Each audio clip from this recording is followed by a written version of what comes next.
Selamat pagi, saudara-saudaraku yang dikasihi dan diberkati Tuhan. Malam telah berganti, dan kasih Tuhan tetap mendampingi kita. Firman Tuhan untuk mengawali hari ini diambil dari Filemon pasal 1 ayat 16.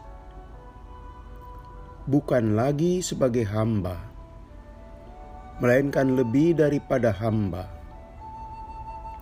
yaitu sebagai saudara yang kekasih. Bagiku sudah demikian, apalagi bagimu, baik secara manusia maupun di dalam Tuhan. Saudaraku, salah satu kebutuhan hidup manusia adalah mendapat perhatian. Sebab dengan menerima itulah manusia merasa berharga di mata sesamanya yang lain. Jika kita seorang istri, kita butuh perhatian suami. Dengan perhatian itulah kita tahu betapa sebagai seorang istri punya arti di mata suaminya. Seorang suami yang hafal benar makanan kesukaan istrinya. Dan suatu ketika sang suami membelikannya diam-diam makanan favorit istrinya. Tentu dapat dibayangkan betapa happy, betapa berbahagia hati sang istri bahwa sang suami telah melakukan hal demikian. Seorang suami pun rindu mendapat perhatian istrinya. Anak pun butuh perhatian orang tua. Manakala di tengah keluarga kebutuhan perhatian tak terpenuhi, maka bisa saja anak itu akan lari mencari perhatian ke komunitas atau teman bergaulnya. Sama juga orang tua, dia rindu perhatian dari anak-anaknya. Rasul Paulus usianya sudah tua, sakit-sakitan, dan tengah mendekam dalam penjara. Kondisi seperti itu siapapun memakluminya sebagai keadaan yang membutuhkan perhatian. Rasul Paulus secara fisik lemah dan tidak punya ruang gerak. Betapa saat-saat demikian ia sangat memerlukan topangan dan bantuan orang lain. Lazimnya manusia, ia pun harus mendapat prioritas perhatian. Saudaraku, di Jakarta, siapa yang suka naik bus Transjakarta atau kereta komuter? Di kedua moda transportasi publik itu ada tertulis, mohon kesadaran memberikan kursi kepada yang lebih membutuhkan.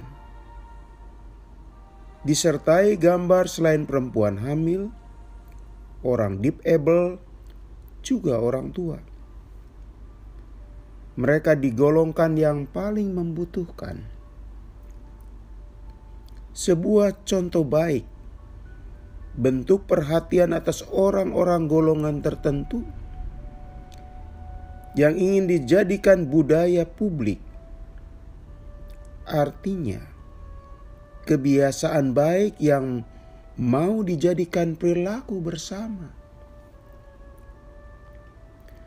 Rasul Paulus yang berada dalam kondisi usia lanjut, sakit-sakitan, berada di balik jeruji besi, tidak menuntut apalagi merengek-rengek menuntut perhatian dari orang yang dilayaninya, dari jemaat yang dikasihinya.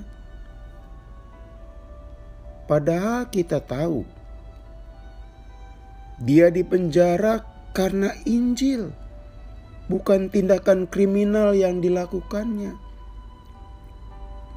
Ia berjerih lelah untuk melayani Tuhan, memberitakan Injil dan membangun jemaat. Sungguh, masa tua hidupnya sulit sekali. Tanpa teman, tanpa perawatan kesehatan yang memadai, tanpa bisa menikmati udara bebas. Betapa berat situasi yang ditanggungnya, saudaraku.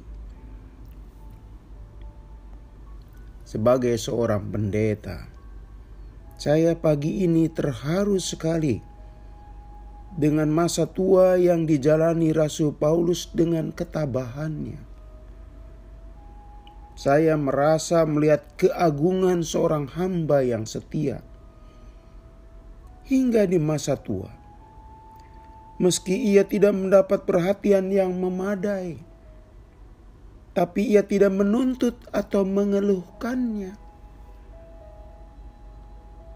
Idealnya, Rasul Paulus mendapat perhatian setimpal dengan jerih lelah perjuangannya.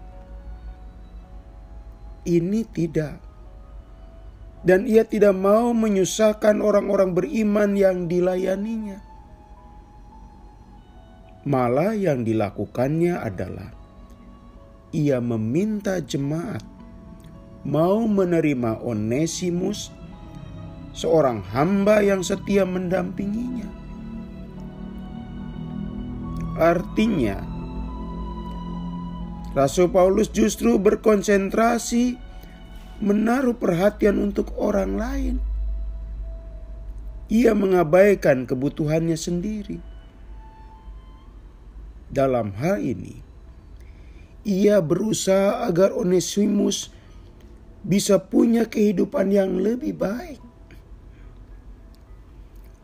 Onesimus adalah seorang hamba. Artinya seorang manusia kelas 2 zaman itu. Manusia yang punya kewajiban tapi tidak punya hak. Rasul Paulus berjuang agar jemaat menerima Onesimus sebagai saudara, bukan sebagai hamba. Sehingga Onesimus mengalami perubahan status yang otomatis nantinya berubah pula nasib hidupnya menjadi lebih baik. Saudara, keagungan seorang manusia terpancar dari sikap dan perbuatannya yang mulia. Demikianlah Rasul Paulus, seorang hamba Allah yang setia sampai akhir dalam pelayanannya. Sakit tidak menghentikan semangat pelayanannya. Jeruji penjara tidak dapat membatasi ruang gerak pancaran wibawa keteladanannya. Kesendiriannya tidak jadi alasan ia ogah-ogahan atau hambatan mengabdi bagi Allah. Saudaraku, ia justru tetap berjuang agar Injil diberitakan. Dan ia mencurahkan perhatian buat orang lain, yakni buat Onesimus. Rasul Paulus terus memikirkan orang lain,